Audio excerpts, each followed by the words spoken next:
अस्सलाम वालेकुम। Programme news night के साथ मैं हूं सदफ़ी यासिर। आज बात करेंगे मौसमी तब्दीलियों से पैदा होने वाली बीमारियों के हवाले से। मौसम में काफ़ी हद तक तब्दीली आ चुकी है और इस तब्दीली के बायस जो काफ़ी बीमारियां हैं वो भी फैलने लगी हैं, जैसे कि खांसी, नज़ला, ज़ुकाम, बुखार। तो इन बीमारियों से बचा कैसे जा सकता है, ये बीमारियाँ फैलती कैसी हैं, तो इस पर जो डॉक्टर्स हैं वो हमें सही बता सकते हैं। तो अभी हम डॉक्टर्स के पास चलते हैं। तो अभी मेरे साथ कुछ डॉक्टर्स मौजूद हैं, उनसे बात करेंगे कि जब मौसम तब्दील होता है तो किस किस्म की जो बीमारियां हैं वो आती हैं। तो पहले मारूफ फैन साहब, आपसे मैं बात करूंगी। मौसम जब तब्दील होता है तो सेहत भी तब्दील होती है, तो ये तब्दीली क्यों आती है? देखें, मौसम की तब्दीली के साथ ये बड़ा डॉक्यूमेंटेड है। जब भी मौसम चेंज होना है, ठीक है, स्पेसिफिकली जब सर्दियाँ आती हैं तो इसमें जो दो ग्रुप पेजेस हैं, जिसमें बच्चे हैं और हमारे बुज़ुर्ग हैं, इनकी सेहत पे बड़ा असर पड़ता है। ठीक है, और जब यकदम टेम्परेचर का चेंज आता है तो उसमें सम टाइम जो हवा में उसकी ह्यूमिडिटी बढ़ती है या उसके एयर पॉल्यूटेंट्स बढ़ते हैं, तो ये सारी चेंजेस जो है ना आती हैं। तो डेफ़िनेटली जब ये मौसम की तब्दीली के साथ जो सबसे ज़्यादा असर आता है वो आपका आता है कि छाती की बीमारियों के साथ आता है। ठीक है, हमारे जो बच्चे हैं उनमें जो है ज़्यादातर उनमें जो है हमारे बच्चे जो है ज़्यादा सांस की बीमारियों के साथ, स्पेसिफिकली जो है निमोनिया के साथ प्रेजेंट करते हैं। आपने देखा होगा कि एक्सट्रीम्स ऑफ एजेस में, मतलब अगर बहुत ज़्यादा छोटे बच्चे हैं या बुज़ुर्ग हैं तो उनकी इम्यूनिटी कम होती है। ठीक है, तो जब इम्यूनिटी कम होती है तो जो वेदर चेंजेस हैं वो ज़्यादा इफ़ेक्ट करती हैं। तो बच्चों में स्पेसिफिकली जो निमोनिया है उसके साथ ज़्यादा प्रेजेंटेशन आती है, और जो हमारे बुज़ुर्ग हैं या कुछ और हमारे ऐसे मतलब मरीज़ होते हैं जिनको ऑलरेडी सांस की बीमारियों से वो हैं इन्वॉल्व हैं, जिसमें या उनको दमा हो सकता है या वो COPD है, तो ये जो मौसम की तब्दीली के साथ जो है ना ये चीज़ और बढ़ जाती है।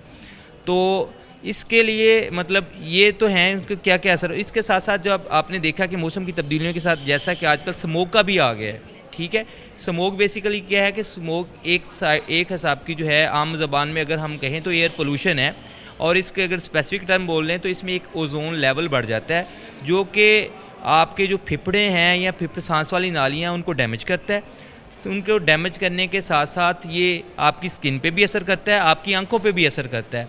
तो आजकल जो हमारे ज़्यादातर मरीज़ आ रहे हैं, हमारे बच्चे आ रहे हैं, बुज़ुर्ग हैं, वो दोनों किस्म की बीमारियों के साथ आ रहे हैं। वो मौसम की तब्दीली के साथ जो गुर्दों पे फेफड़ों पे असर आता है उसके साथ भी आ रहे हैं, और जो स्मोक की कॉम्प्लिकेशंस हैं उसके साथ भी आ रहे हैं। तो दोनों सिचुएशंस को बचने के लिए जो है मतलब एहतियाती तदाबीर जो हैं वो आपको बताता चलूँ अपने नाज़रीन के लिए, अपने सुनने वाले के लिए, कि अगर तो हमने मौसमी तब्दीलियों से बचना है तो अगर छोटे बच्चे हैं तो उनको प्रॉपर कवर करके रखें। ठीक है, उनको गर्म कपड़े पहनाएं, उनकी प्रॉपर अगर वो बाहर निकलते हैं तो उनको प्रॉपर जो है वो जूते और जो है उनको मतलब शूज़ पहना के निकलवाएं।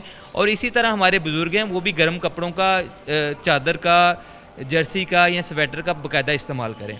और अगर स्मोक से बचना है बच्चों ने, बुज़ुर्गों ने, हमने भी अगर बचना है तो उसकी एहतियाती तदाबीर ये है कि स्पेसिफिकली जो स्मोक मिड जोन, जो मिड ऑफ डे है, मतलब असर के बाद या शाम में ये स्मोकी जो है ज़्यादा इसका लेवल ज़्यादा होता है, तो उस स्पेसिफिक टाइम पीरियड में हम जो है अपनी जो फिज़िकल एक्टिविटी हमने घर से बाहर निकलना है, जो अपनी आउटडोर की एक्टिविटीज़ है उसको रिस्ट्रिक्ट करें, बिला वजह घर से बाहर ना निकलें। अगर एक्सरसाइज करनी है तो हम मॉर्निंग पे कर सकते हैं जहाँ स्मोक का लेवल कम होता है। एक तो आउटडोर में हम कम से कम निकलें।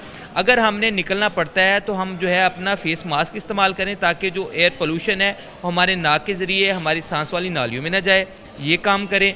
दूसरा जो इसके अलावा हमने काम ये करना है कि हम जो अपने बुज़ुर्ग हैं या बाकी इवन के मतलब अडल्ट भी हैं, वो पानी का ज़्यादा इस्तेमाल करें, जूसेस का ज़्यादा इस्तेमाल करें, अपनी हाइड्रेशन का लेवल बढ़ाएँ। इसके साथ साथ अगर हम इंडोर में इसको जो स्मोक से या एयर पॉल्यूटेंट से बचने के लिए हम ये कर सकते हैं कि अपने घरों में जो है हम एयर प्योरीफायर्स होते हैं। ठीक है, अपने घरों पे एयर प्योरीफायर्स लगाएं जो अफोर्ड कर सकते हैं, ताकि जो हमने हमारी रूम एयर है उसको हम प्योरीफाई कर सकें। चूँकि आप एक एहतियाती तदाबीर की बात करें तो इसी से रिलेटेड मैं एक कॉमन सा क्वेश्चन करूँगी। अक्सर क्या होता है, जैसे सर्दियाँ आती हैं लोग घरों को बिल्कुल बंद कर देते हैं कि जी ठंड आ रही है तो अंदर कोई हवा ना आ जाए, तो क्या वो ठीक है कि घर में कोई हवा का क्रॉस ही नहीं होता? नहीं, उसमें मतलब किसी भी स्पेसिफिक टाइम के लिए जो है ना मतलब उसको खिड़कियों को खोलना चाहिए। ठीक है, खिड़कियाँ खोल के वो जो है जो प्रॉपर उसकी वेंटिलेशन करवानी चाहिए। ठीक है, एक तो ये तरीक़ाकार है कि हम उसकी प्रॉपर वेंटिलेशन करवाएं, बहुत ज़्यादा उसको बंद ना करें।